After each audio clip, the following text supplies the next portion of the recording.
विधानसभा अध्यक्षांना निर्देश दिले होते की कशा प्रकारे त्यांनी आमदार अपात्रतेचा फैसला करायचा आहे शिवसेना प्रकरणातील।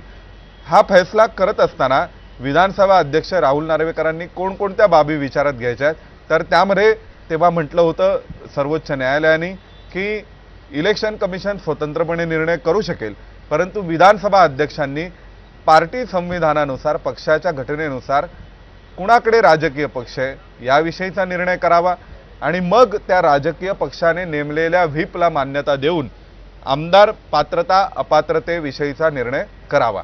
आता या सगळ्यामध्ये राहुल नार्वेकरांनी निवडणूक आयोगासोबत जर त्यांना सल्लामसलत करणं आवश्यक वाटत असेल तर विधानसभेचे अध्यक्ष हे निवडणूक आयोगासोबतही सल्लामसलत करू शकतात, असाही उल्लेख त्यात सर्वोच्च न्यायालयाच्या निकालपत्रामध्ये निर्देश देण्यात आलेले होते। आता सिब्बलांचं असं म्हणणं आहे की हे जे 39 आमदार आहेत ज्यांनी आपलं संपूर्ण या सुनावणी दरम्यान आमदार अपात्रता प्रकरणामध्ये आपले ॲफिडेव्हिट फाईल केले, आपले अर्ज दाखल केले, ते अर्ज दाखल करत असताना त्या सर्वांनी 2018च्या संविधानासोबतच आपलं नातं दाखवलं होतं। म्हणजे शिवसेनेचं जे एक्झिस्टिंग पार्टी स्ट्रक्चर होतं 2018 ते 2021 पर्यंतचं त्यासोबतच स्वतःला संलग्न केलेलं होतं आणि त्यानंतर त्यांनी एक पुरवणी प्रतिज्ञापत्र दाखल केलं, ज्या पुरवणी प्रतिज्ञापत्रामध्ये त्यांनी असं म्हटलं की ही वकिलाची चूक होती 2018 सोबत आम्हाला संलग्न करणं 2018च्या संविधानासोबत। त्यामुळे आता सिब्बलांचं असं म्हणणं आहे की 39च्या 39 वकील हे कशा प्रकारे अशी एकाच वेळी चूक करू शकतात। एकदा घटनापीठाने निर्णय केला की त्या घटनापीठाने केलेल्या निर्णयाविरोधामध्ये त्याच्या विरोधात जाऊन विधानसभा अध्यक्ष कशा प्रकारे निर्णय करू शकतात। त्यानंतर त्यांनी असं देखील म्हटलेलं आहे की कुठल्याही प्रकारे एक रिझॉल्युशन किंवा ठराव हा जो एका लेजिस्लेचर पार्टीने केलेला होता तो गव्हर्नरला का मार्क करण्यात आला।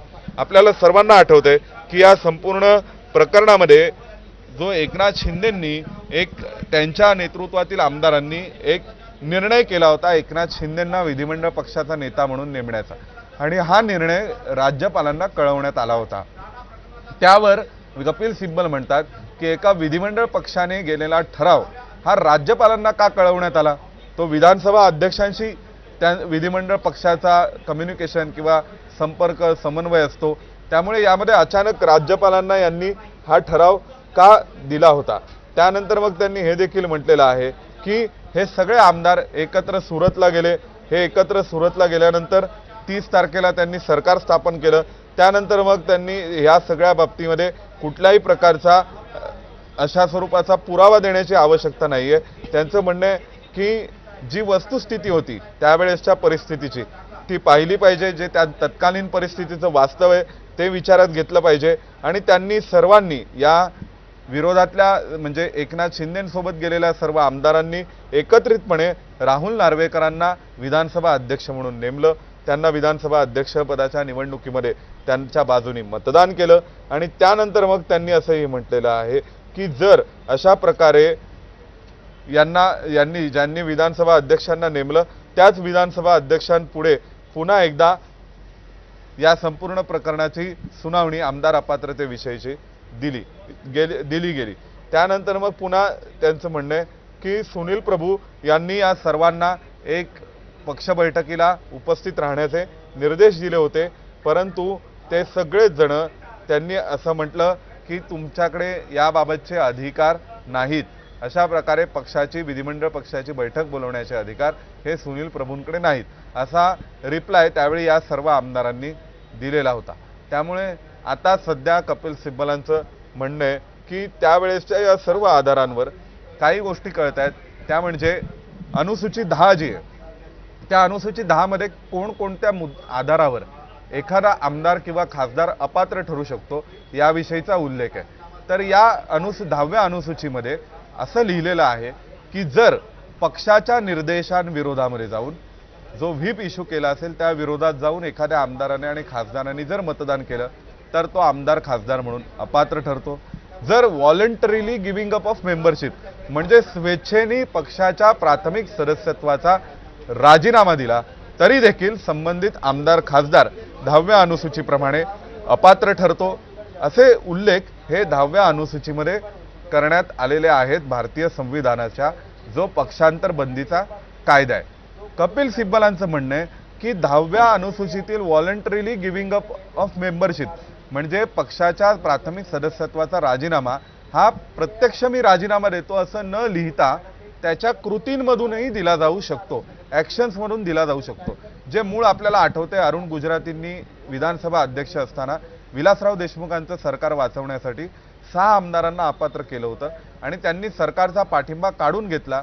That itself voluntarily giving up of membership आहे असा अर्थ विधानसभा अध्यक्षांनी काढला होता.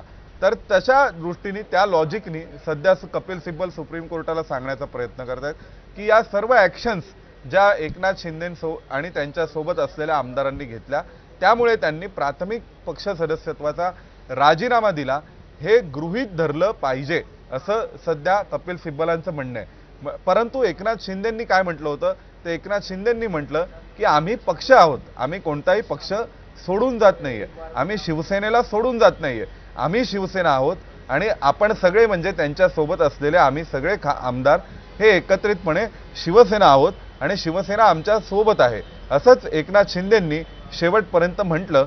सिब्बल म्हणतात की हा एकमेव कायदेशीर डिफेन्स अवेलेबल आहे 10व्या अनुसूची अंतर्गत.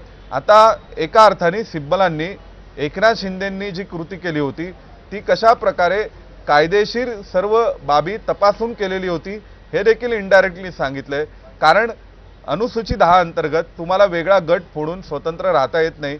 एकतर तुमचा गट किमान 2/3 आमदार खासदारांचा असला पाहिजे. तो निघाल्यानंतर सुद्धा तुम्हाला त्या गटाला घेऊन कुठल्या तरी पक्षामध्ये विलीन व्हावं लागतं. एकनाथ शिंदेंच्या प्रकरणामध्ये मात्र अशा प्रकारे कोणतंही विलिनीकरण झालं नाही. व्हॉलंटरीली गिव्हिंग अप ऑफ मेंबरशिप म्हणजे पक्षाच्या प्राथमिक सदस्यत्वाचा राजीनामा म्हणजे पक्षाच्या कोणत्या तरी निर्देशाविरोधात जाऊन निर्णय केला किंवा पक्षाच्या प्राथमिक सदस्यत्वाचा राजीनामा दिला, पक्ष सोडला, अशी एखादी कृती केली की ज्या कृतीतून हे दिसतंय की प्राथमिक सदस्यत्व सोडलं तर मात्र संबंधित व्यक्ती आमदार खासदार म्हणून अपात्र ठरतो. आता यामध्ये एक गोष्ट लिहिलेली नाही जी एकनाथ शिंदेंनी म्हटली आणि त्यामुळे एकनाथ शिंदेंवर कोणत्याही प्रकारची थेट अपात्रतेची कारवाई, डायरेक्ट अपात्रतेची कारवाई होऊ शकली नाही. कारण एकनाथ शिंदे म्हणाले की आम्ही शिवसेना आहोत, आम्ही पक्ष आहोत आणि पक्ष आमच्या सोबत आहे. सिब्बल आता सांगण्याचा प्रयत्न करतायत की ज्या कृती त्यांनी केलेल्या होत्या त्या कृतींच्या आधारावर संबंधित एकनाथ शिंदेंच्या सोबत असलेल्या सर्व आमदारांना अपात्र ठरवलं गेलं असतं. कारण त्यांनी एक प्रकारे या संपूर्ण प्रकरणामध्ये स्वतःच्या प्राथमिक सदस्यत्वाचा राजीनामा दिला होता आणि तसा अर्थ काढायला हवा होता. परंतु उघडपणे एकनाथ शिंदे हे कुठेही म्हटले नाहीत की आम्ही पक्ष सोडून जातोय.